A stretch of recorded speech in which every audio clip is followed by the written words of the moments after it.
Hello, and thank you for joining me. My name is Mike Roberts, and welcome to this snippet from the Song of Solomon. This is our 7th snippet, and I want to encourage you, if you haven't watched the first 6, I think it would be most beneficial to watch these in order, so I would encourage you to pause this one right here, go back and watch those, and then join me back here for number 7.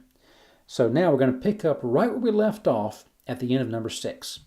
We're going through the book of the Song of Solomon, pretty much verse by verse, and trying to bring out what I believe is a very important message that Jesus wants to send you and me. So the Song of Solomon, as we've discussed, is kind of like a drama, kind of like a play. And there are some major players. There is Solomon, who represents Jesus, and there is a Shulamite maid, and she represents you and me. There are also some others in the story. There are some other maidens hanging around, young ladies, and they've chimed in. And what's happened is the Shulamite maid so far has done most of the talking, and she's talked about how wonderful Solomon is, how much she wants to be with him, and what's just happened is she has just been with him in his chambers. So she's become his bride, and they've been together in the most intimate place he could ever take her, and she leaves that encounter, and you would think she would be elated and be on cloud 9 for the rest of her life. But look where she finds herself in verses 5 and 6. Again, she's just left the king's chambers, and she says, I am black but lovely, O daughters of Jerusalem, like the tents of Kedar, like the curtains of Solomon. Do not stare at me because I am swarthy, for the sun has burned me. My mother's sons were angry with me. They made me caretaker of the vineyards, but I have not taken care of my own vineyard. So she leaves this encounter, this wonderful encounter with Solomon, her new husband.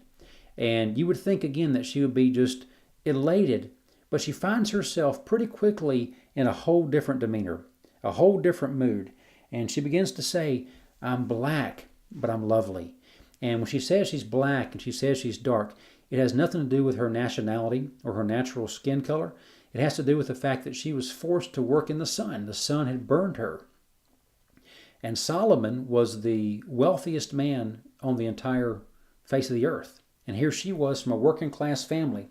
And she said, there's these fair maidens that are in his castle, and they have fair skin.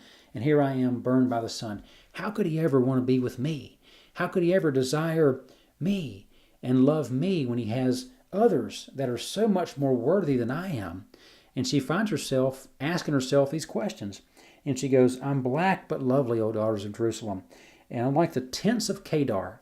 And Kedar was one of the sons of Ishmael. And Ishmael, as you may remember, he was one of Abraham's sons. And God promised Abraham a son. And Abraham got tired of waiting for that son. And he went out and in his own strength and by his own methods, he produced his own son. Brought Ishmael to God, and God said, Abraham, I didn't tell you to bring me a son. I said I would give you one. And so Ishmael represents, and Kedar kind of represents also, the result of what we do in our own strength apart from Jesus, trying to accomplish and fulfill the promises of God by our own methods. And Ishmael and Kedar are kind of the result. And the tents of Kedar were dark and black, made of black goat skin. Well, Jesus is known as the Lamb of God.